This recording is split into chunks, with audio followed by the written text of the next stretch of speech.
Araw-araw, gumigising tayo sa isang mundo. Sa parehong hangin ating nilalanghap at sa parehong tubig na ating iniinom. Sa parehong lubang tinatawag nating tahanan. Pero may isang tanong tayo sa ating sarili. Ano nga ba ang ginagawa natin upang maprotektahan ito? Nakikita natin ang mga plastik na nakakalat sa paligid. Basurang itinatapon sa kanal o sa paligid. Mga punong pinuputol at kagubatang unti-unting nawawala.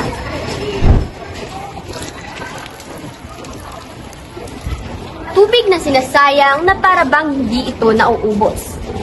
At kung minsan, nakikita natin ang lahat ng ito. Pero pinipili pa rin nating manahimik.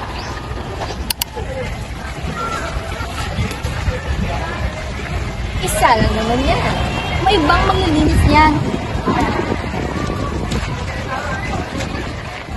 Isa lang naman akong tao.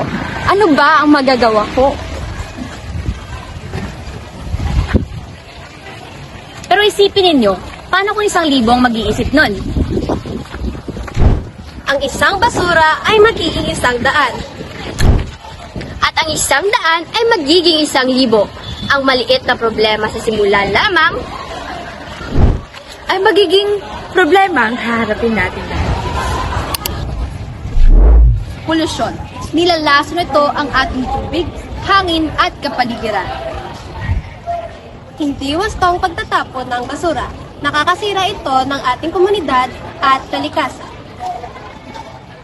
Pagkakalbo ng kagubatan. Sinisira nito ang tirahan ng mga hayop at binabawasan ang punong mahalaga sa ating kapaligiran. pagsasayang ng tubig, nalalagay sa panganib ang isang yamang kailangan ng bawat namumuhay na nilalang.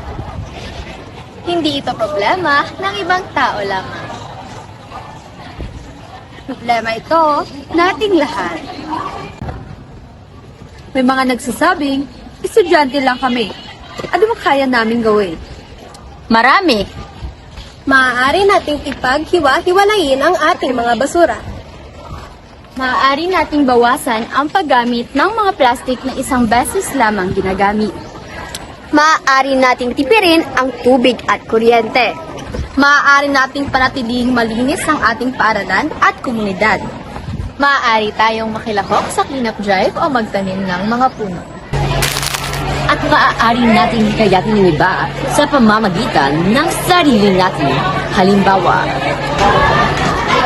Dahil ang pagbabago ay hindi kailangang magsimula sa isang malaking bagay. Minsan, nagsisimula ito sa isang tao na nagsasabing, magsisimula ako, magsisimula kami, magsisimula tayo. Isinusulong namin ang malinis na komunidad. Isinusulong namin ang wastong pamamahala ng basura.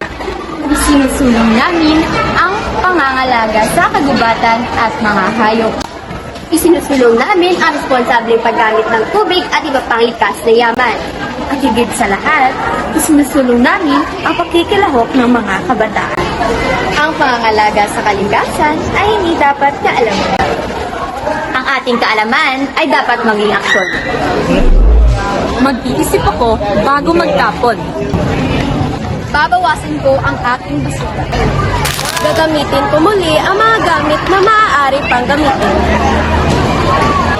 Igalang ko ang kalikasan.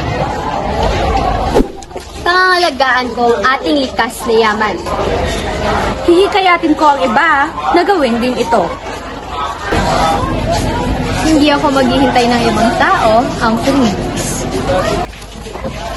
Magiging bahagi ako ng solusyon. at sama-sama nating protektahan ang ating tahanan. Ano ang mayroon tayo? Isa ang mundo! Ano ang ating tahanan?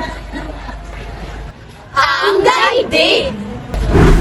Ano ang kailangan natin? Pananagutan! Kailan tayo magsisimula? Ngayon, bukas, at magpakailanman! Bawasan.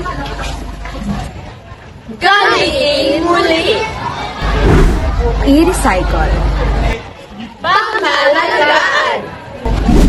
protekta. Ingatan! At tandaan, hindi kailangan ng mundo ang perpektong tao. Isa ang mundo, isa ang pagkakataon, ating pananagutan.